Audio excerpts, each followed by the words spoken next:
పిడికిళ్లతో మన్నే నాపై పోస్తూ ఉన్నారే, తలువాలు వడి బియ్యాలు నువ్వోసుకోవే. ఈ మన్ను పరుపులనే నే పడుకుంటున్నానే, ఆ పువ్వుల పరుపుల నువ్వే హాయిగా నిదరోయే. పైసా పైసా అన్నడు గదనే నిన్ను గన్న నాన్నా, ఆఖరికి కురిసేది ఆటల సిక్కలానా.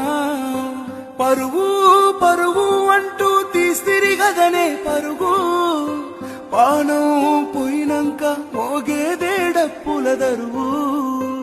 ఉండదే నీకే హాని పిల్ల పాపాలతోని, హాయిగా బతుకేను వందేలు. నువ్వు పువ్వులు అల్లుకుని పోతున్నవే అత్తగారింటికి.